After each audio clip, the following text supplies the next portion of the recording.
Hello friends, आज के session में हम देखेंगे कैसे आप एंड्रॉइड स्टूडियो के अंदर अपना प्रोजेक्ट क्रिएट करते हैं। यानी कि आप अपना जो पहला एंड्रॉइड स्टूडियो का प्रोजेक्ट है वो कैसे क्रिएट करेंगे, क्या प्रोसेस रहेगा कि कैसे एंड्रॉइड स्टूडियो का प्रोजेक्ट क्रिएट किया जाता है। जिसके बाद आप एक एंड्रॉइड स्टूडियो का प्रोजेक्ट क्यों बनाते हैं? ताकि आप एक ऐप बना सकें। तो जभी भी आपको कोई भी ऐप बनानी है तो उसके लिए आपको एक एंड्रॉइड स्टूडियो का एक प्रोजेक्ट क्रिएट करना पड़ेगा।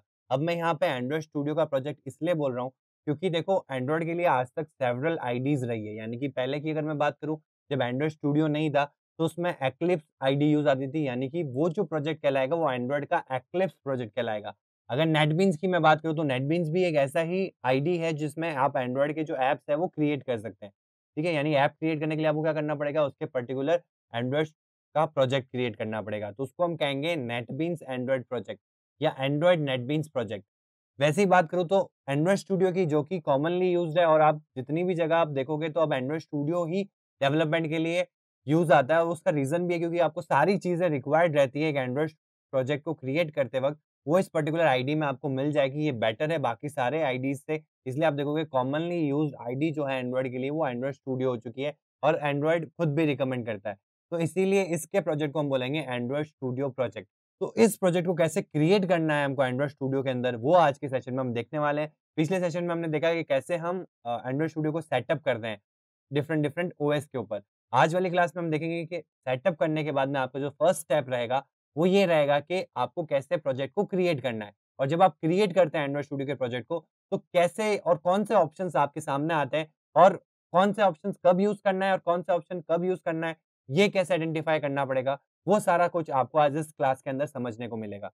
तो स्टार्ट करते हैं हम एंड्रॉइड स्टूडियो। तो मैं यहाँ पे एंड्रॉइड स्टूडियो ओपन कर लेता हूँ। तो यहाँ पे मैंने एंड्रॉइड स्टूडियो जो है ओपन कर रखा है। अब इस पर्टिकुलर स्ट्रक्चर को हम समझते हैं। जो आपको राइट हैंड साइड में दिख रहा है वो यहाँ पे लोगो आ रहा है एंड्रॉइड स्टूडियो का, जो इस सॉफ्टवेयर का नेम है। देन उसका लोगो, जो एंड्रॉइड स्टूडियो का लोगो है वो यहाँ पे आ रहा है। देन उसका वर्ज़न बता रहा है, क्योंकि देखो आप एंड्रॉइड स्टूडियो में डिफरेंट वर्ज़न्स आपको मिलते रहेंगे।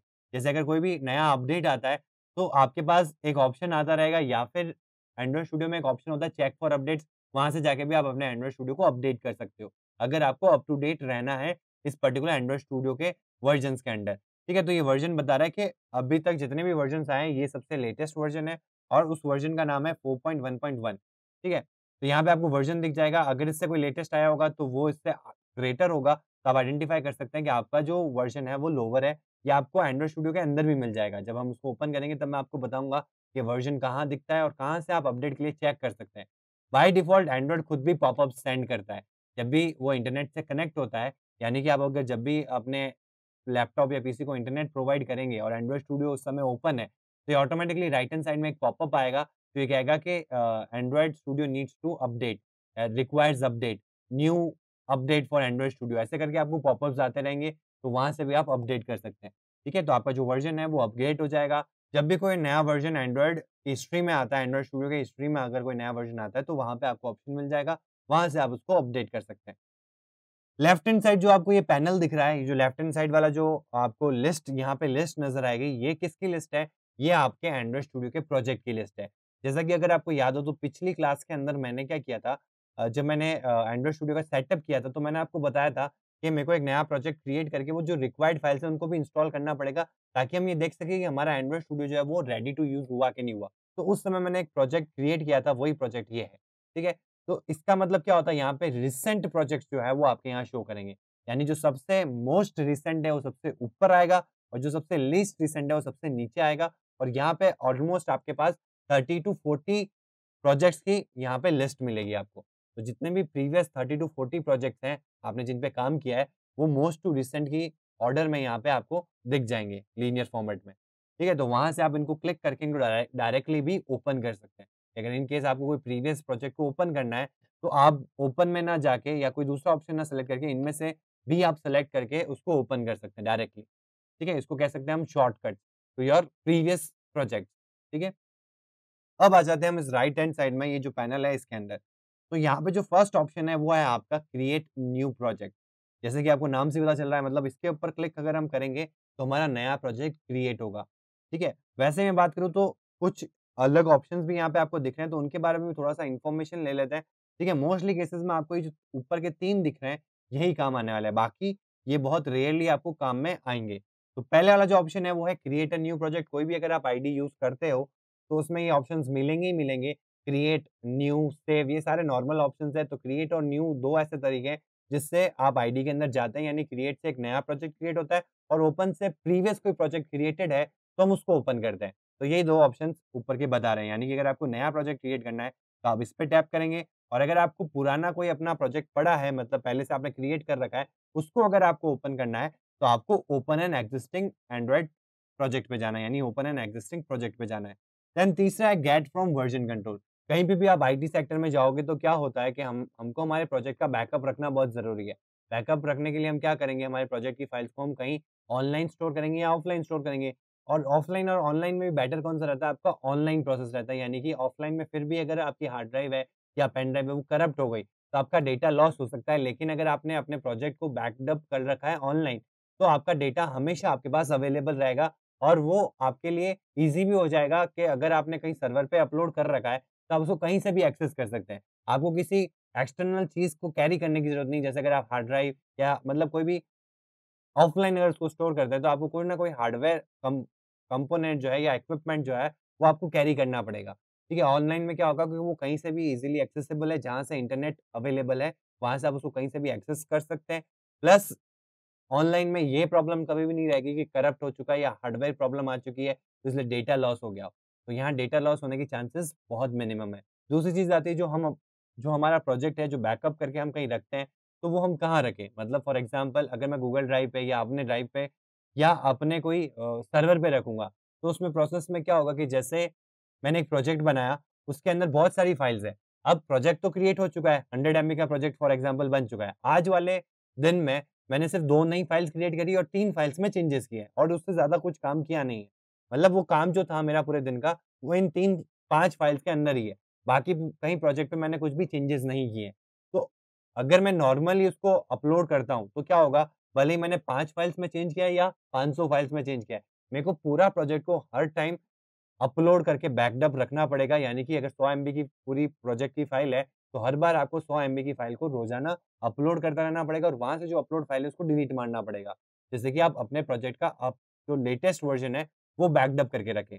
तो गिट के अंदर बहुत सारे आपको ऑप्शंस मिल जाते हैं। गिटहब हो गया, बिटबकेट हो गया, तो ऐसी जगह पे आपको क्या करना पड़ता है, रिपॉज़िटरी क्रिएट करनी पड़ती है, यानी कि प्रोजेक्ट क्रिएट करना पड़ता है। देन आप क्या करेंगे, 2 ऑपरेशंस होते हैं, push and pop, commonly known as, जो आपके स्टैक के अंदर भी होते हैं। पुश यानी इंसर्ट करना, पॉप यानी डिलीट करना। तो पुश का मतलब क्या हुआ कि जभी भी आपको अपने प्रोजेक्ट को कहीं पे भी स्टोर करवाना है, तो आप गिट की हेल्प से गिटहब या बिटबकेट पे कहीं पे भी रिपॉज़िटरी बना के अपने पूरे प्रोजेक्ट को वहाँ पे अपलोड करा सकते हैं। ठीक है? उसका फ़ायदा क्या हुआ, ये तो आप नॉर्मल ड्राइव पे भी कर रहे थे, तो फ़ायदा क्या है इसका? तो फ़ायदा ये है कि आप जो मेन चीज़ है वो यहाँ पे क्या करता है, ब्रांचेज़ वाला कॉन्सेप्ट यूज़ करता है। यानी कि क्या होगा कि जैसे आपने एक नई फ़ाइल क्रिएट करी या किसी पर्टिकुलर फ़ाइल्स में आपने चेंजेज़ किए, तो उन पर्टिकुलर फ़ाइल्स को ये अलग से मानेगा और जिनमें चेंजेज़ नहीं हुए, उनको वो कोई कलर नहीं देगा। यानी आपके प्रोजेक्ट के अंदर अगर आपने गिट सेटअप कर रखा है, तो ये ऑटोमैटिकली आइडेंटिफ़ाई कर लेगा कि किस फ़ाइल में प्रीवियस फ़ाइल से चेंज आया है और कौन-सी फ़ाइल ऐसी है जो क्रिएट हुई है। तो उन जैसे ही आप पुश करोगे अब नेक्स्ट टाइम, तो वो फ़ाइल जो अफ़ेक्ट हुई है, यानी कि वो फ़ाइल जो चेंज हुई है या वो फ़ाइल जो क्रिएट हुई है, वो ही केवल अपलोड होगी, बाकी कोई भी फ़ाइल जो है पुरानी, जो भी जितनी भी फ़ाइल्स हैं, वो पुरानी सारी फ़ाइल्स अपलोड नहीं होगी। तो ये एक बेसिक आपको वीसीएस का फ़ायदा मिलता है, यानी कि गिट का यूज़ करने का फ़ायदा मिलता है।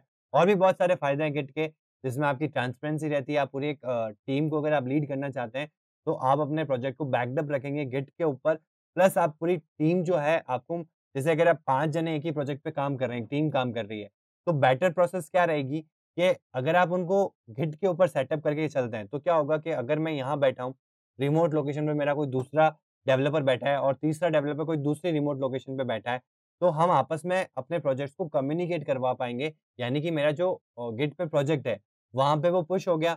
अब कोई दूसरा बंदा है जो इसी प्रोजेक्ट पे आगे सेकंड मॉड्यूल एग्ज़ीक्यूट करने वाला है, वो क्या करेगा, उस पर्टिकुलर प्रोजेक्ट को पॉप करेगा। पॉप करने से क्या होगा, यहाँ पे डिलीट नहीं होगा, वहाँ पे एक कॉपी जो है उस पर्टिकुलर प्रोजेक्ट की, वो मेरे एंड्रॉइड स्टूडियो पे रिसीव हो जाएगी, यानी कि वो मेरे को मिल जाएगा। वो वही ऑप्शन है यहाँ पे, आप देख सकते हैं गेट फ्रॉम वर्ज़न कंट्रोल। इसका मतलब क्या है कि क्रिएट न्यू प्रोजेक्ट मतलब एक नया प्रोजेक्ट क्रिएट होगा। ओपन एन एक्जिस्टिंग प्रोजेक्ट मतलब आपके डेस्कटॉप में, मतलब आपके पूरे पर्टिकुलर पीसी या लैपटॉप के अंदर कहीं न कहीं आपका एक प्रोजेक्ट होना चाहिए जिसको आप ओपन करना चाहते हैं। तीसरा जो ऑप्शन है वो है get from version control. That means क्या हो गया कि आप जहाँ गिटहब यूज़ कर रहे हैं या बिटबकेट यूज़ कर रहे हैं, वहाँ पे आपकी कोई रिपॉजिटरी यानी कि आपका प्रोजेक्ट क्रिएटेड पड़ा है। वहाँ पे पहले से एक प्रोजेक्ट क्रिएटेड है। आप उसको ओपन करना चाहते हैं यानी उसको पॉप करना चाहते हैं, तो यहाँ पे जैसे ही आप गेट फ्रॉम वर्जन कंट्रोल पे जाएँगे, तो आपको उस पर्टिकुलर अकाउंट में, जिस अकाउंट में वो अपलोड हुआ था प्रोजेक्ट, पुश हुआ था, उसके क्रेडेंशियल्स देने पड़ेंगे। तो जैसे ही आप क्रेडेंशियल्स देंगे, तो वहाँ पे एक पाथ पूछेगा आपसे उस पर्टिकुलर रिपॉजिटरी का यानी उस प्रोजेक्ट का। वो जैसे ही पाथ आप देंगे, तो पूरा का पूरा जो प्रोजेक्ट है वो आपके यहाँ पे सेटअप हो जाएगा। यानी कि जैसे आपका एंड्रॉइड स्टूडियो का कोई भी प्रोजेक्ट ओपन होता है या क्रिएट होता है, वैसे ही आपका गिटहब या बिटबकेट से वो पूरा का पूरा जो रिपॉजिटरी है यानी कि जो प्रोजेक्ट है, वो आपका यहाँ पे ओपन हो जाएगा। तो इससे क्या हुआ कि अगर कोई टीम वर्क कर रही है रिमोट लोकेशन से, तब भी वो प्रोजेक्ट को जो है ईज़िली कम्युनिकेट करवा पा रही है, मतलब कि ईज़िली मैनेज कर पा रही है। एक ही प्रोजेक्ट पे वो सारे बंदे एक ही टाइम पे काम कर रहे हैं रिमोट लोकेशन से। क्योंकि वो जो प्रोजेक्ट है वो एक ही जगह बन रहा है, ठीक है? और वो जो भी मॉड्यूल्स पे वर्क कर रहे हैं वो एज़ अ ब्रांचेज़ बना के उनमें अपलोड कर देंगे।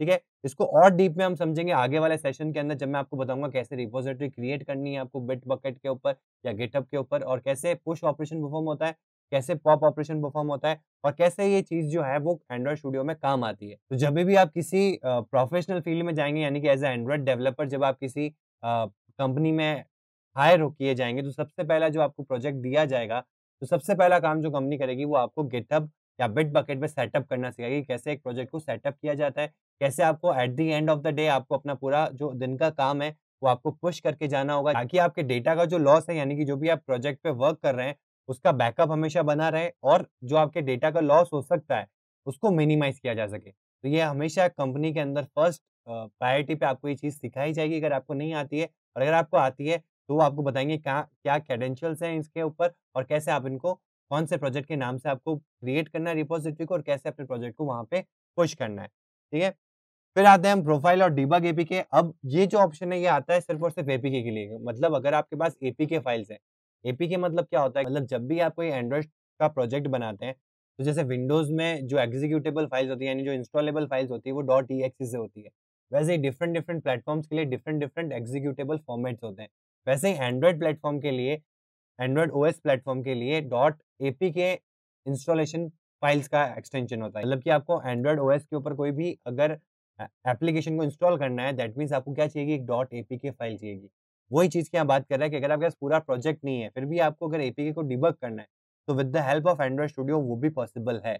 ठीक है? उसके बाद में आता है आपके यहाँ पे इम्पोर्ट प्रोजेक्ट, यानी कि यहाँ पे अब आप ब्रैकेट के अंदर ऑप्शन देख सकते हैं, ग्रेडल, एक्लिप्स, एडीटी एक्सेट्रा। मतलब जो प्रीवियस जितनी भी आईडीज़ है जिनके ऊपर प्रोजेक्ट्स क्रिएट किए जाते थे पहले, उनके कोई प्रोजेक्ट अगर आपके पास हैं और उनको आपको एंड्रॉइड स्टूडियो के अंदर ओपन करना है, तो आप ओपन से उनको ओपन एन एक्जिस्टिंग प्रोजेक्ट से आप उनको ओपन नहीं करेंगे, क्योंकि वो किसके लिए है? एंड्रॉइड स्टूडियो प्रोजेक्ट के लिए। यानी कि अगर एंड्रॉइड स्टूडियो वाला प्रोजेक्ट बन रखा है, तो उसको आप ओपन के थ्रू ओपन कर सकते हैं। लेकिन अगर आपका कोई दूसरी आईडी से एंड्रॉइड का प्रोजेक्ट बन रखा है, तो उसको आप इम्पोर्ट करेंगे फ्रॉम दिस ऑप्शन, यानी कि इम्पोर्ट प्रोजेक्ट से वो प्रोजेक्ट जो है आपके एंड्रॉइड स्टूडियो में इम्पोर्ट होगा। ओपन से ओपन नहीं होगा वो, ठीक है? उसके बाद में आता है import and Android code sample. तो बहुत सारे एंड्रॉइड की वेबसाइट, जो डेवलपर वेबसाइट है एंड्रॉइड की, वहाँ पे आपको बहुत सारे ऐसे कोड सैंपल्स मिल जाएँगे फॉर प्रैक्टिस। तो आप यहाँ से उन पे क्लिक करके उनको इम्पोर्ट कर सकते हैं। तो स्टार्ट करते हैं हम, क्योंकि हम नया प्रोजेक्ट क्रिएट करने वाले हैं, तो मैं जाने वाला हूँ क्रिएट अ न्यू प्रोजेक्ट के ऊपर। जैसे आप इस पे क्लिक करेंगे, तो आपके पास ये कुछ ऐसा ऑप्शन आएगा।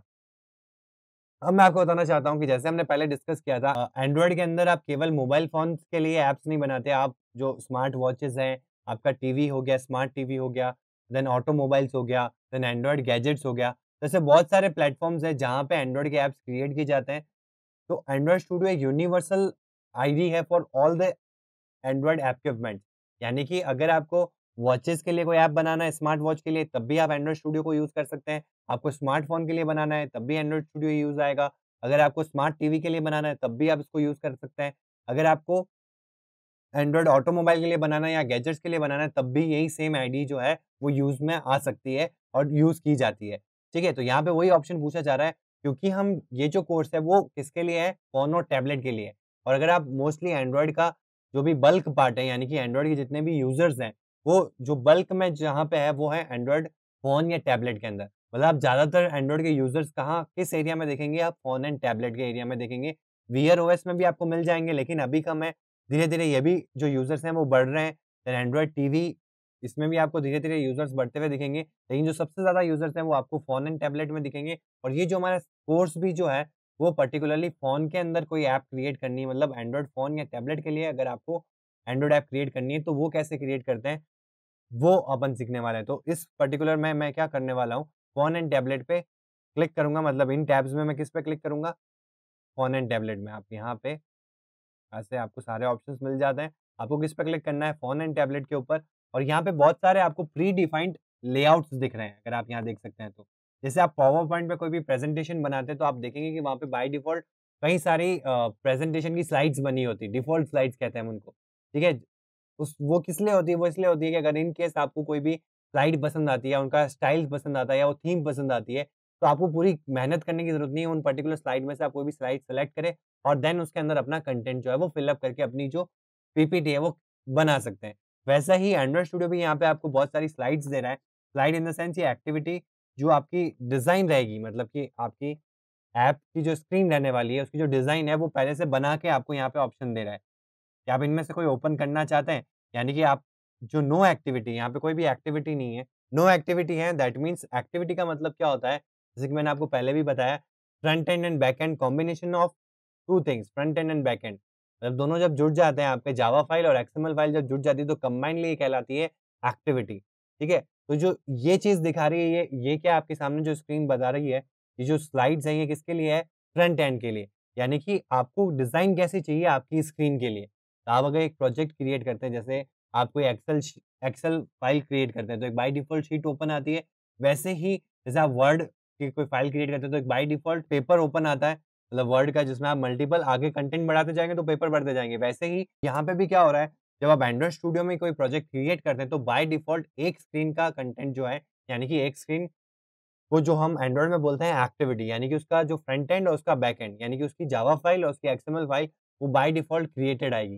देन आपको जहाँ पे भी और मल्टीपल स्क्रीन चाहिए तो हम क्या करेंगे मल्टीपल एक्टिविटीज़ जो है वो क्रिएट करते रहेंगे। ठीक है? तो बाय डिफ़ॉल्ट एक एक्टिविटी आपके जब भी आप एक प्रोजेक्ट क्रिएट करते हैं तो बाय डिफ़ॉल्ट वो एक्टिविटी आएगी। तो वो यही पूछ रहा है कि जो एक्टिविटी डिफ़ॉल्ट एक्टिविटी आएगी, उसका स्क्रीन आपको कैसा चाहिए? तो पहला जो ऑप्शन है वो आपके पास नो एक्टिविटी का मतलब हो गया सर्विस। यानी कि अगर आपको कोई स्क्रीन नहीं चाहिए, यानी जिसका कोई फ्रंट एंड नहीं है, जिसका केवल और केवल बैक एंड है, तो उसको हम कहते हैं सर्विस, जो मोस्टली आपके बैकग्राउंड में चलती है। 2 टाइप की सर्विसेज़ होती है, एक होता है आपका फोरग्राउंड, एक होता है बैकग्राउंड। फोरग्राउंड यानी कि जो आपका लेआउट के ऊपर जो भी काम हो रहा है, वो फोरग्राउंड हो गया।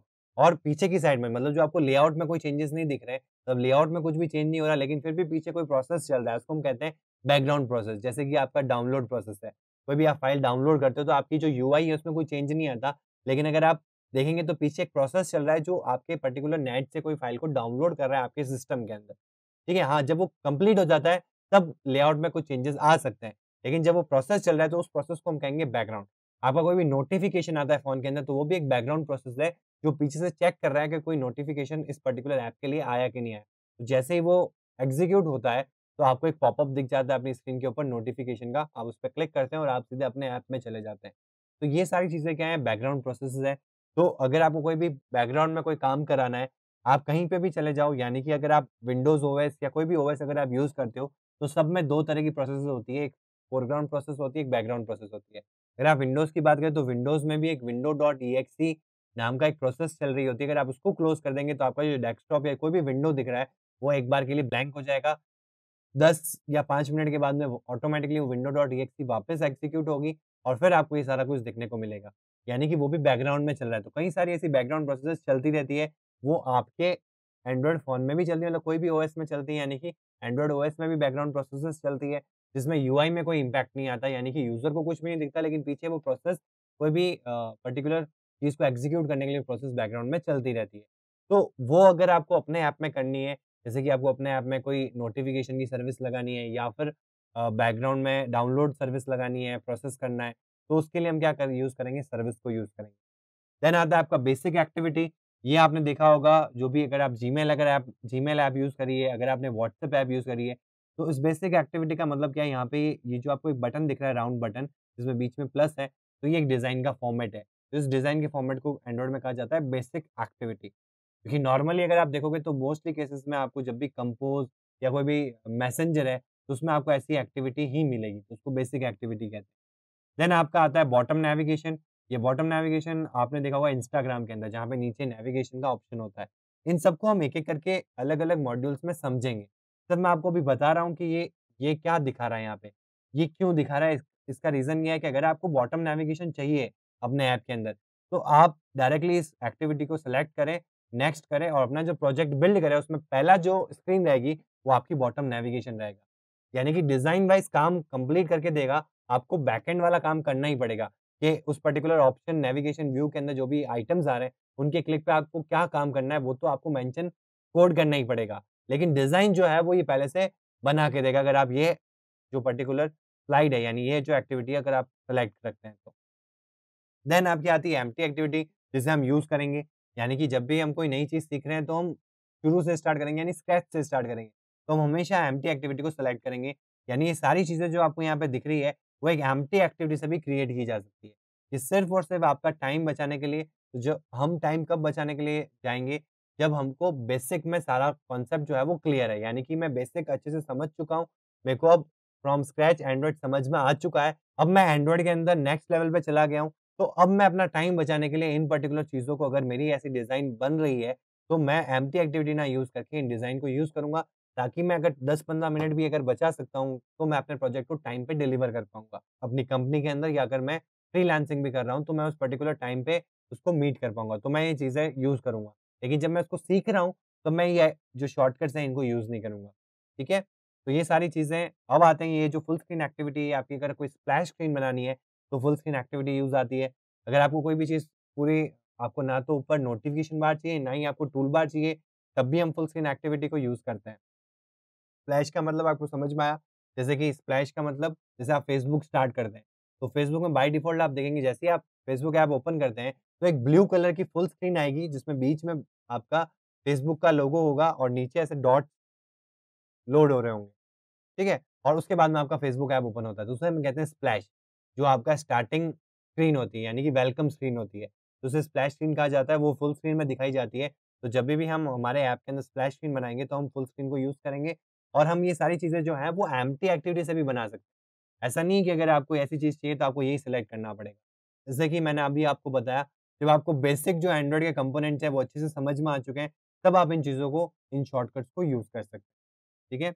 देन ये जो ऑप्शन है ये आपको गूगल ऐड के लिए बता रहा है इंटरस्टिशियल ऐड यानी कि आपका फुल स्क्रीन ऐड तो डायरेक्टली अगर आप ये एक्टिविटी ओपन करते हैं तो ऐड्स का जो लेआउट वाला काम है वो आपको बाय डिफ़ॉल्ट कंप्लीटेड मिलेगा। आपको फिर भी जो मतलब बैकएंड वाला जो काम है वो आपको करना ही पड़ेगा।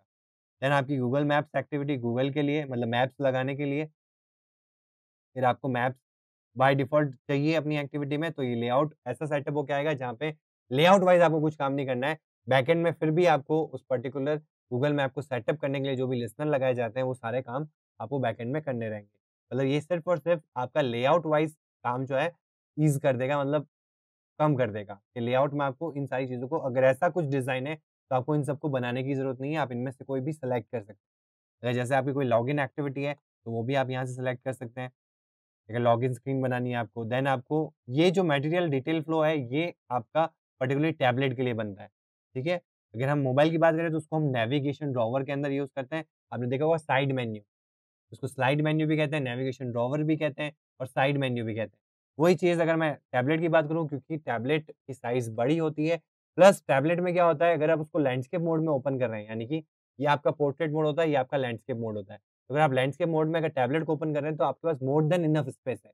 तो उसके लिए हम मास्टर डिटेल फ्लो यूज़ कर सकते हैं। अगर आपने टैबलेट यूज़ किया होगा, तो आपने देखा होगा कि अगर आप सेटिंग्स ओपन करते हैं या कोई भी ऐसी कोई पर्टिकुलर ऐप ओपन करते हैं या गैलरी ओपन करते हैं, तो आप देखेंगे कि पोर्ट्रेट मोड में क्या होगा, इधर एक स्क्रीन आ रही होगी और उसके कहीं पे भी क्लिक होने पे यहाँ पे उसका ऑप्शन, उसका पर्टिकुलर जो एक्टिविटी है उसके अंदर जो स्क्रीन दिखनी चाहिए, उसकी नई स्क्रीन पे दिखनी चाहिए, वो नई स्क्रीन पे ना दिख के यहाँ पे क्लिक होते ही यहीं पे दिख रहा है। जैसे कि यहाँ पे आपको डिज़ाइन में भी दिख रहा है। यहाँ पे आपको लिस्ट दिख रही है, जैसे इस पे क्लिक करेंगे, ये टैबलेट के अंदर जहाँ पे लैंडस्केप मोड में आपके पास स्पेस ज़्यादा है, वहाँ पे साइड में ही आ जाता है। तो इस पर्टिकुलर चीज़ को कहते हैं हम मास्टर डिटेल फ्लो, ठीक है? देन आपका आता है सेटिंग्स एक्टिविटी जो 3 डॉट्स अगर आपने देखे हो टूल बार के ऊपर 3 डॉट्स आते हैं, उनके अंदर सेटिंग्स आती है, तो ये वो एक्टिविटी बाय डिफ़ॉल्ट बना के देगा। आपको अंदर का काम जो है, बैकएंड वाला काम जो है, वो तो खुद से करना ही पड़ेगा, ठीक है? तो ये सारी चीज़ें हम पढ़ेंगे। यहाँ पे ये जो आपकी स्क्रॉलिंग एक्टिविटी है, आपने व्हाट्सएप में देखा होगा, व्हाट्सएप में जब आप किसी यूज़र की स्क्रीन पे जाते हैं, यानी कि चैट चैट स्क्रीन आती है आपके पास, उसके बाद आप किसी यूज़र पे टैप करते हैं, तो आप आपके और उनके बीच में जो भी चैटिंग हुई, वो वाली स्क्रीन आ जाती है। देन आप उसकी प्रोफ़ाइल पे जाते हैं, यानी कि उसके नेम पे क्लिक करते हैं। तो एक अलग एक्टिविटी ओपन होती है, यानी कि एक अलग स्क्रीन ओपन होती है। वहाँ पे आप देखेंगे यूज़र की पूरी प्रोफ़ाइल पिक्चर आती है। अब अगर आप उसको स्क्रॉल करेंगे, तो वो जो प्रोफ़ाइल पिक्चर है, वो कोलैप्स होके एक टूलबार बन जाती है। और जैसे ही आप उसको ड्रॉप डाउन करेंगे, यानी कि जैसे ही ऊपर की तरफ स्क्रॉल करेंगे, वापस वो एक्सटेंड होके क्या होगा, आपकी जो टूलबार है, वो एक्सटेंड होके प्रोफ़ाइल पिक्चर बन जाएगी। तो इस पर्टिकुलर चीज़ को कहते हैं हम स्क्रॉलिंग एक्टिविटी। देन आपका आ जाता है टैब लेआउट, जैसे कि आप यहाँ देख सकते हैं, आपने इस टैब लेआउट को व्हाट्सएप में देख रखा है, फेसबुक में दे रखा है, तो जो भी टैब्स ब्राउज़र जितनी भी ऐप्स हैं, उनमें सब में टैब यूज़ आता है। तो अगर आपको ऐसी एक्टिविटी चाहिए, तो आप यहाँ से क्लिक कर सकते हैं। देन फ्रैगमेंट को यूज़ करना है, तो आप यहाँ से क्लिक कर सकते हैं। Then native C plus plus की कोई लाइब्रेरीज़ अगर आपको यूज़ करनी है, वैसे तो आपको रिक्वायर्ड नहीं रहती है, ये आपको वॉचेज़ वगैरह में यूज़ में आती है, नेटिव सी स्क्रिप्ट का यूज़, बट अगर आपको रिक्वायरमेंट है, तो आप इनको यूज़ कर सकते हैं। ठीक है? बट क्योंकि हम स्क्रैच से सीख रहे हैं, मतलब एकदम बेसिक लेवल से सीख रहे हैं, तो ये सारी चीज़ें हम एम्प्टी एक्टिविटी को यूज़ करते हुए ही बनाएँगे। यानी कि मैं इनमें से कोई भी एक्टिविटी को यूज़ नहीं करूँगा, मैं हमेशा एम्प्टी एक्टिविटी को यूज़ करूँगा और इन सारी चीज़ों को हम एग्ज़ीक्यूट करेंगे फ्रॉम द स्क्रैच, ठीक है? देन जब आपको ये चीज़ें समझ में आ जाए टू द डेप्थ कि अब मेरे को सारे कंपोनेंट्स क्लियर है, तब कभी अगर आपको कोई प्रोजेक्ट जो है वो कम टाइम में अगर कंप्लीट करना है, तब आप इनका जो यूज़ है, वो कर सकते हैं, जो आपका 10 से 15 मिनट बचा देंगे designing part.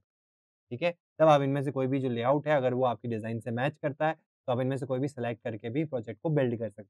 But by default जब भी आप सीख रहे हैं, फ्रॉम द स्क्रैच करना है, तो आप एम्प्टी एक्टिविटी को ही सेलेक्ट करेंगे। देन आप नेक्स्ट कर दें, अब यहाँ पे आपके पास ऑप्शन आ रहा है नेम का, एप्लीकेशन नेम। तो जो भी आपको नेम देना है अपने प्रोजेक्ट का, वो आप नेम यहाँ पे मेंशन करेंगे। तो जैसे कि मैं यहाँ पे एक नेम देता हूँ फर्स्ट एंड्रॉइड, ठीक है? आपको ऐसा नेम नहीं देना है, आपको कैसा नाम देना है, जो काम है उसका। मतलब जो आपका प्रोजेक्ट के अंदर आप जो बनाना चाहते हैं, उसका कोई नेम देना चाहते हो, तो वो नेम आपको यहाँ लिखना है, ठीक है? अब इसमें एक चीज़ मैं आपको बता देता हूँ कि ऐसा कोई प्रॉब्लम नहीं है कि अगर आपने कोई अभी नेम दिया और अगर आपको बाद में चेंज करना है, तो आप वो भी चेंज कर सकते हैं, ठीक है? तो अभी के लिए जब भी आप कोई प्रोजेक्ट क्रिएट कर रहे हैं, आपका कोई भी थीम होगा उस बेसिस के ऊपर कि उस प्रोजेक्ट किस थीम के ऊपर है, तो उसका क्या रिलेवेंट नेम होना चाहिए, वो आप यहाँ नाम दे दें, ठीक है? अगर वो यही रहता है थ्रू आउट द प्रोसेस तो वेल एंड गुड है, लेकिन अगर आपको रन टाइम मतलब इन द मीनव्हाइल जब आप प्रोजेक्ट क्रिएट कर रहे हैं, तब आपको माइंड में आया कि नहीं मेरे को इस प्रोजेक्ट का जो नेम है वो चेंज करना है, तो आप इसका नेम चेंज कर सकते हैं। ये वही नेम है जब आपकी ऐप इंस्टॉल होगी, तो इस नाम से आपका आइकन के नीचे आपका जो नेम आएगा वो इस नेम से आएगा। ठीक है? तो आप रन टाइम में जब जब आप कर रहे हैं प्रोग्रेस मतलब जब आप प्रोजेक्ट क्रिएट कर रहे हैं, ये 15-20 दिन बाद में आपको ऐसा लगा कि इसका नाम चेंज होना चाहिए, इसका नाम कुछ और होना चाहिए, तो वो आप बाद में चेंज कर सकते हैं। ठीक है? देन पैकेज नेम पे आने से पहले मैं आपको बताता हूँ ये सारी चीज़ें क्या हैं, फिर अपन पैकेज नेम को अच्छे से समझेंगे। तो पहले आ जाते हैं सेव लोकेशन पे। तो ये जो पाथ है, ये मेरा एंड्रॉइड स्टूडियो प्रोजेक्ट एक फ़ोल्डर बना रखा है मैंने, सी के अंदर यूज़र्स के अंदर WS क्यूब टेक, उसके अंदर एंड्रॉइड स्टूडियो प्रोजेक्ट्स नाम से एक फ़ोल्डर बना रखा है और उसमें मेरे सारे प्रोजेक्ट्स जो हैं वो वहाँ पे मैं स्टोर करता हूँ। ठीक है? आपको भी कुछ ऐसा ही करना है। अब आप सी में ना बनाएँ, यूज़र्स में ना बनाएँ, आप अपने कोई ड्राइव पे, डी ड्राइव पे, ई ड्राइव पे या कोई भी डेस्कटॉप पे फ़ोल्डर बना लिया आपने, जैसे यहाँ पे आपने डेस्कटॉप पे एक नया फ़ोल्डर क्रिएट किया एंड्रॉइड प्रोजेक्ट्स करके और आपको क्या करना है उसका पाथ जो है वो यहाँ फाइंड करना है। पाथ कैसे फाइंड करेंगे डेस्कटॉप के लिए? यहाँ पे यूज़र्स पे जाना पड़ेगा आपको। देखिए ये आया यूज़र्स, यूज़र्स आपको मिलेगा सी के अंदर, सी में यूज़र्स में, यहाँ पे जाएँगे तो यहाँ पे आपको डेस्कटॉप मिलेगा। डेस्कटॉप के अंदर आपने जो भी फ़ोल्डर का नाम दिया एंड्रॉइड प्रोजेक्ट्स करके, उसको आपको सेलेक्ट करके ओके कर देना है। तो अब क्या होगा कि आपके जो प्रोजेक्ट्स हैं वो उस पर्टिकुलर फ़ोल्डर के अंदर क्रिएट होते जाएँगे। आपको सिर्फ़ लास्ट में क्या करना पड़ेगा पाथ सेलेक्ट करने के बाद में, आपको एक ये जो बैकस्लैश है वो एक बार लगाना पड़ेगा यहाँ पे और यहाँ पे जो भी प्रोजेक्ट का नाम है वो आप यहाँ पे पेस्ट कर देना। ठीक है? ये फॉर द फर्स्ट टाइम। उसके बाद ये ऑटोमैटिकली इस फ़ोल्डर को गेट कर लेगा।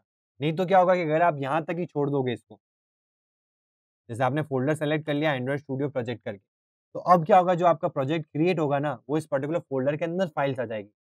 हम क्या चाहते हैं कि एक फ़ोल्डर हमने बनाया उसके अंदर सारे फ़ोल्डर्स आएँ और हर पर्टिकुलर फ़ोल्डर के अंदर अलग-अलग प्रोजेक्ट का कंटेंट हो, ठीक है? तो वो आप यहाँ पे सेलेक्ट कर लीजिएगा। तो आपको जो भी फ़ोल्डर सेलेक्ट करना है, वो फ़ोल्डर आप क्रिएट करके भी वो कर सकते हैं या कोई पहले से कोई फ़ोल्डर है, तो उसमें भी आप अपने प्रोजेक्ट्स को स्टोर कर सकते हैं। उससे क्या होगा कि आपके जो प्रोजेक्ट्स हैं, वो इधर-उधर स्कैटर्ड नहीं रहेंगे।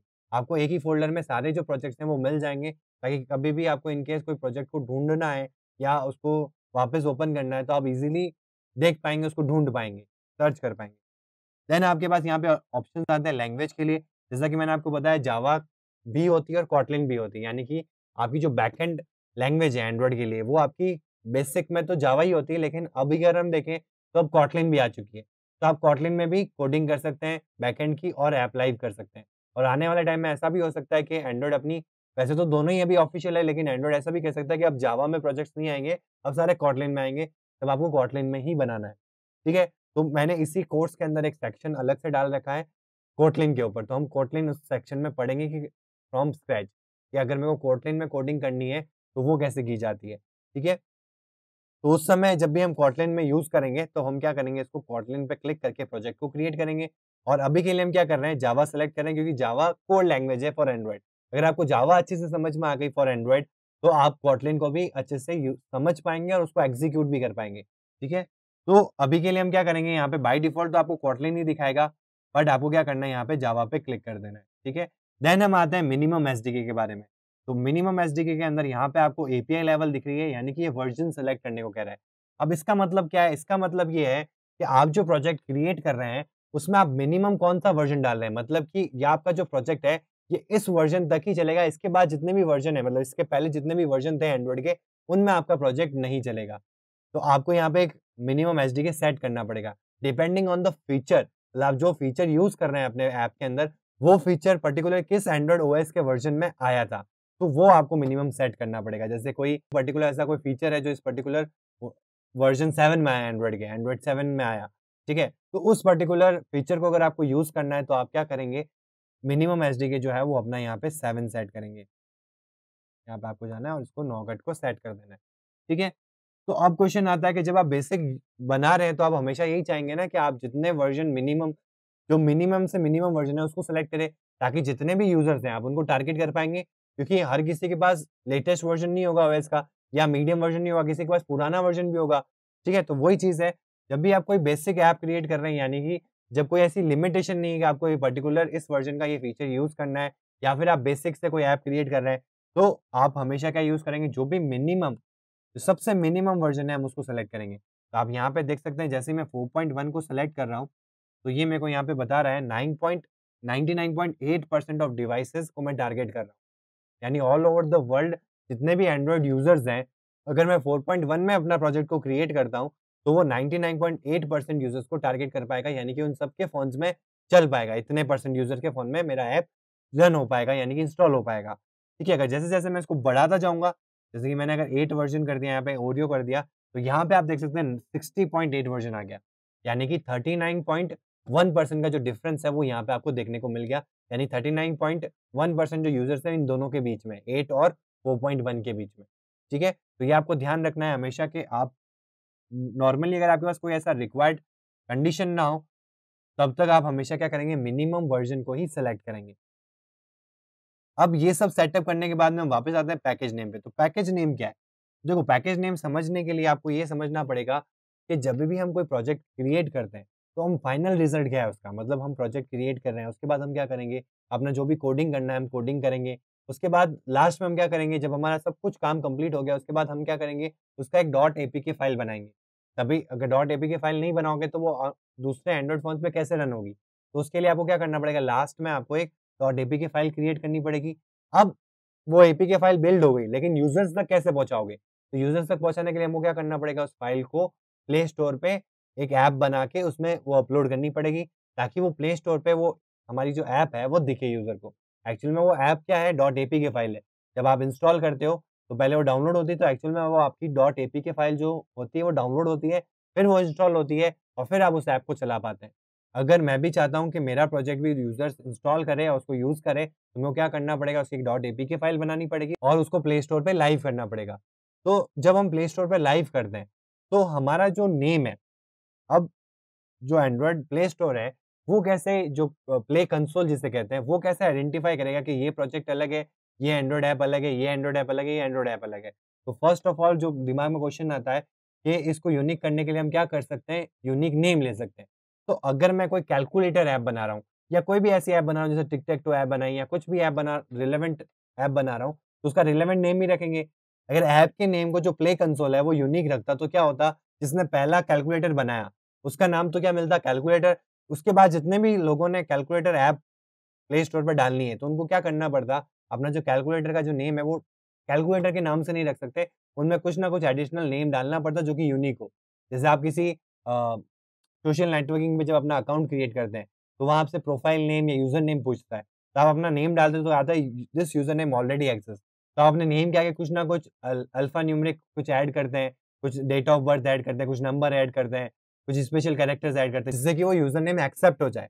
तो वही चीज़ यहाँ पे भी है, अगर नेम के अंदर कांस्टेंट लग जाए कि अगर ये नेम जो है वो यूनिक होना चाहिए, तो क्या होगा कि पहला वाला जो नेम जिसने भी लिया, पहला प्रोजेक्ट जो भी बनेगा, वो तो सही नाम से बनेगा। बाकी जितने भी प्रोजेक्ट्स बनेंगे, वो उससे रिलेवेंट ज़रूर है, लेकिन उसके नेम से नहीं बन पाएँगे। तो अगर मैं वो कैलकुलेटर ऐप नेट पे अगर आप सर्च करोगे, तो सब कैलकुलेटर के नेम से इतनी सारी आपको ऐप मिल जाएगी, ठीक है? अगर आप ऐसा कुछ कंस्ट्रेंट रखते हैं नेम के अंदर, तो क्या होगा कि वहाँ पे जैसे ही आप सर्च करोगे, तो कैलकुलेटर के नाम से आपको एक ही ऐप दिखेगी।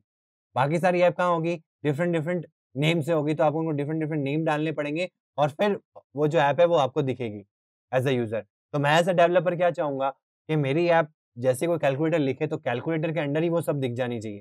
ठीक है? तो इसलिए एंड्रॉइड कंसोल ने कहा कि हम इस नेम में तो चेंजेस नहीं कर सकते, मतलब नेम आप डुप्लीकेट रख सकते हो, मतलब कॉमन रख सकते हो, कोई दिक्कत वाली बात नहीं है। लेकिन हमें एक पैकेज नेम जो है वो आपको यूनिक रखना पड़ेगा और पैकेज नेम एंड्रॉइड के अंदर ज़रूरत भी पड़ेगी क्योंकि हम जावा फाइल्स क्रिएट करेंगे। तो जावा फाइल जो है वो आपकी पैकेज के अंडर आती है। The collection of all Java files एक किसके अंदर आती है? एक पैकेज के अंडर आती है। तो वो जो पैकेज क्रिएट होगा, उस पैकेज को हम क्या कर देंगे? यूनिक बनाएँगे।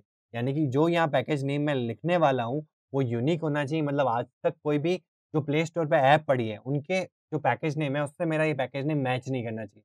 अगर मैच करता है तो जब मैं अपने ऐप को लाइव करूँगा, मतलब जब भी आप अपने ऐप को लाइव करेंगे, तो वो आपको रोक देगा, वो आपको कहेगा कि इस पैकेज नेम से पहले से एक ऐप लाइव हो चुकी है, आप अपना पैकेज नेम जो है वो चेंज करें और फिर अपलोड करने की कोशिश करें, मतलब फिर लाइव करने की ट्राई करें, ठीक है? तो ये आपको ध्यान रखना है कि ये जो पर्टिकुलर पैकेज नेम है, ये आपका यूनिक होना चाहिए और ये एक डॉट से डिवाइड होना चाहिए, मतलब कि com dot something.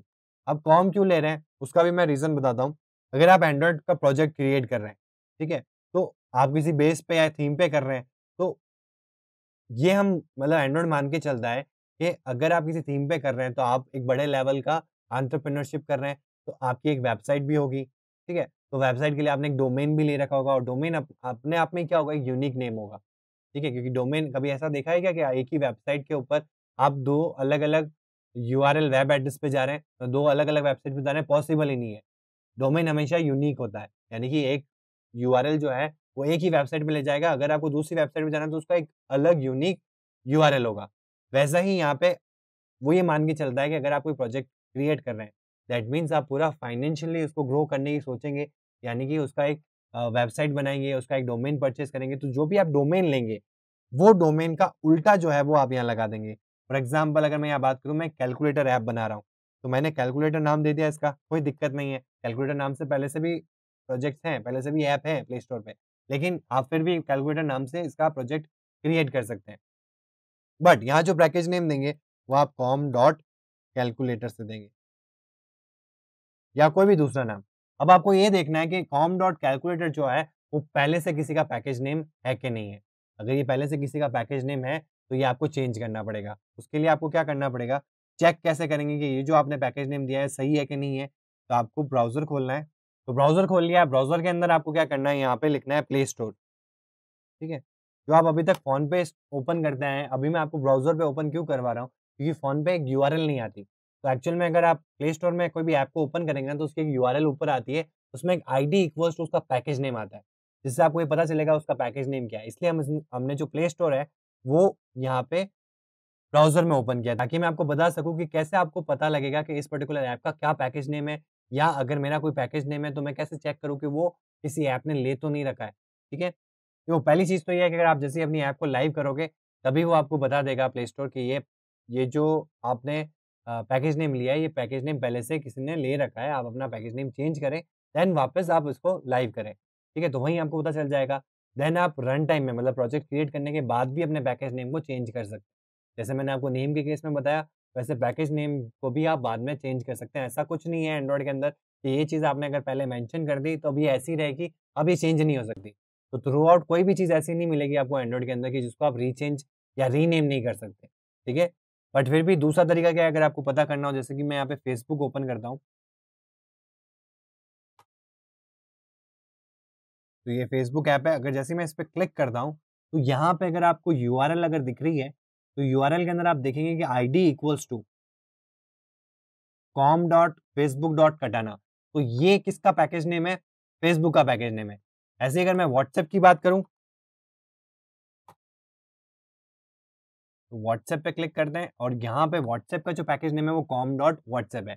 That means मैं व्हाट्सएप नाम से एप्लीकेशन बना सकता हूँ, फेसबुक नाम से एप्लीकेशन बना सकता हूँ, लेकिन इनके जो पैकेज हैं, इनके पैकेज से मैं जो प्रोजेक्ट है वो क्रिएट नहीं कर सकता। मतलब मैं com.whatsapp यहाँ पे लिख के उस पर्टिकुलर पैकेज से ऐप को क्रिएट तो कर पाऊँगा, लेकिन जब लाइव करूँगा तो वो मेरे को लाइव करने नहीं देगा। तो इस चीज़ का आपको यहाँ पे भी आप चेक कर सकते हैं, ठीक है? यहाँ पे पैकेज को चेक करना थोड़ा-सा इर्रेलेवेंट है। क्यों? उसका रीज़न ये है कि आप जब प्रोजेक्ट को बिल्ड करेंगे तो अगर आप अच्छा प्रोजेक्ट बिल्ड कर रहे हैं, जिसमें म मॉड्यूल्स बहुत ज़्यादा है, फीचर्स बहुत ज़्यादा है, तो ऑन एन एवरेज आपको 20 टू 30 डेज़ लग जाएँगे एक प्रोजेक्ट को बिल्ड करने में, कंप्लीट। ठीक है? तो 30 डेज़ के बाद में जब आप ऐप लाइव करेंगे और एक 30 डेज़ से पहले, प्रोजेक्ट तो आप 30 दिन पहले ही क्रिएट करेंगे ना, फर्स्ट डे जब आप प्रोजेक्ट को सेटअप करेंगे तभी आप प्रोजेक्ट को क्रिएट कर रहे हैं। तो उस समय आपने पैकेज नेम जो चेक किया, उस समय शायद हो सकता है कि वो पैकेज नेम ना हो। लेकिन 30 दिन बाद जब आप ऐप को लाइव कर रहे हो, उस 30 दिन के बीच में किसी न किसी पर्टिकुलर डेवलपर ने अपनी ऐप को लाइव कर दिया हो इन केस, तब भी आपको चेंज तो करना ही पड़ेगा। तो इसलिए ये जो प्रोसेस रहता है, ये एकदम लास्ट में रहता है, बट हमारी कोशिश ये रहती है कि हम जितना हो सके हम अपने जो पैकेज नेम है उसको ऐसा चूज़ करें कि ये कोई थर्ड पर्सन बहुत रेयर चांसेस है कि वो किसी से मैच कर पाए। तो हम क्या करेंगे, हमारा जो डोमेन नेम है, अगर डोमेन नहीं है, तो आप अपना कोई नेम ले सकते हैं, जैसे कि डेव ड्रॉइड कर लिया। जो भी आप अपना आगे चल के कोई भी अब अगर आप एंटरप्रेन्योरशिप के बारे में सोच रहे हैं, तो कोई भी आप अपनी कंपनी का नाम सोच रहे हैं, तो उस कंपनी से आप डोमेन परचेज़ कर लें, या अगर डोमेन नहीं परचेज़ करना है, तब भी आप कोई ऐसा नाम रख लें, जो यूनिक हो और कहीं आपने देखा नहीं हो, तो वो अपनी कंपनी का मान लें कि ये आपकी कंपनी का नाम है और उसी पैकेज नेम के अंडर आप अपने प्रोजेक्ट्स को क्रिएट करें। अगर वो किसी क्लाइंट के नहीं है, मतलब आपके खुद के प्रोजेक्ट्स हैं। आप खुद उनको क्रिएट कर रहे हैं अपने लिए एज़ अ एंटरप्रेन्योरशिप, ठीक है? अगर आप किसी क्लाइंट के अंडर कर रहे हैं, तो क्लाइंट जो भी आपके पास आएगा या कंपनी के थ्रू आएगा, तो वो अपना पैकेज नेम पहले से खुद डिसाइड करेगा। वो जो पैकेज नेम देगा, वही आपको प्लेस करना है, ठीक है? तो वो पैकेज नेम यूनिक होना चाहिए, वो आपको यहाँ पे डालना पड़ेगा। तो मैंने कुछ ऐसा कर लिया com.devdroid.calculator, ठीक है? ये मैं मान के चल रहा हूँ कि ये मेरी कंपनी का नाम है devdroid, ठीक है? तो मैंने क्या किया, कॉम पीछे लगा लिया कि आगे चल के इन फ्यूचर मैं अपनी कंपनी का डोमेन खरीदूँगा devdroid.com। तो अभी से मैंने वो चीज़ कर ली है, तो ये मेरे हिसाब से ये जो पैकेज नेम है, ये अभी तक किसी का नहीं है। फिर भी अगर आपको चेक करना है तो उसको कॉपी करें, ब्राउज़र को ओपन करें और यहाँ पे जो सर्च है, यहाँ पे पेस्ट कर दें और सर्च करें। तो अगर आपको कोई ऐप दिख जाती है, जैसे कि ये वाली कैलकुलेटर की दिख रही है, तो इसके आईडी जाके देखेंगे तो ये आईडी मैच नहीं कर रही है। दैट मीन्स ऐप तो दिखेगी, ऐप किस कीवर्ड से आई? इस कैलकुलेटर के कीवर्ड से आई, लेकिन एग्ज़ैक्टली इनके पैकेज नेम से कोई नहीं आया। फिर भी आप क्या कर सकते हैं, अगर ये आप आपको यहाँ से भी कन्फर्मेशन ना हो, तो आप जो है ऊपर कोई भी ऐप ओपन कर दें, जैसे कि अपन फेसबुक पे ही चलते हैं, जैसे व्हाट्सएप है। इसकी अगर आपको ऊपर ये जो आईडी दिख रही है, इसको हम क्लियर कर दें और आईडी इक्वल्स टू में हमारा पैकेज नेम ऐड कर दें, तो एंटर कर, तो यहाँ पे आ गया, we are sorry the request URL was not found on this server. That means इस पर्टिकुलर पैकेज से, यानी इस पर्टिकुलर आईडी से कोई भी ऐप अभी तक लाइव नहीं है। तो ये आपका सेल्फ कन्फर्मेशन हो गया। अब इसको आप as a package name choose कर सकते हैं। फिर भी जब इसको लाइव करेंगे तो उससे पहले आपको फिर से एक बार प्रॉम्प्ट करना पड़ेगा या चेक करना पड़ेगा, या फिर आपको प्ले स्टोर खुद ही बता देगा कि ये पैकेज नेम किसी ने ले रखा है। अगर कोई भी एरर नहीं आता, दैट मीन्स वो पैकेज नेम एक्सेप्ट हो गया है और आपकी app within 4 to 5 hours live हो जाएगी। तो ये सब करने के बाद में आपको फिनिश पे क्लिक कर देना है। ये आपका लास्ट स्टेप था एक प्रोजेक्ट को क्रिएट करने का। अब ये पूरा बिल्डिंग प्रोसेस होगा और आपका प्रोजेक्ट जो है वो क्रिएट हो जाएगा। तो जैसे ही इंडेक्सिंग आ रही है, स्कैनिंग फाइल्स टू इंडेक्स, ये लास्ट स्टेप होता है। मतलब अब आपका प्रोजेक्ट क्रिएट हो चुका है और ओपन हो चुका है, और यहाँ पे आप बाय डिफ़ॉल्ट वो स्क्रीन देखेंगे जो हमने एम्प्टी स्क्रीन सेलेक्ट करी थी, वो आप यहाँ देख सकते हैं। ठीक है? और उसके रिगार्डिंग जो भी उसका बैकएंड वाला काम है, यानी कि जो उसका लॉजिक पार्ट है, वो आपका कहाँ होगा? जावा वाली फ़ाइल के अंदर। तो ये दोनों फ़ाइल्स बाय डिफ़ॉल्ट ओपन आएगी। तो ये आपका एक प्रोजेक्ट क्रिएट होने के बाद में कैसा आपका आईडी दिखता है, वो मैंने आपको यहाँ बताया। इसके बाद से आपका जो भी आगे का प्रोसेस है जो आपको एक ऐप के अंदर बिल्ड करना है वो इसके आगे से स्टार्ट होगा, ठीक है? तो आज की सेशन में हमने देखा कि कैसे एंड्रॉइड स्टूडियो का प्रोजेक्ट क्रिएट किया जाता है, क्या ऑप्शंस शो होते हैं, कौन से ऑप्शन सेलेक्ट करने पड़ते हैं, कौन से ऑप्शंस का मतलब क्या होता है। तो ये सारी चीज़ें हमने देखी कि जब आप एंड्रॉइड स्टूडियो का प्रोजेक्ट क्रिएट करते हैं, तो स्टेप बाय स्टेप क्या प्रोसेस रहता है, ठीक है? तो आज की सेशन के लिए इतना ही। Thank you.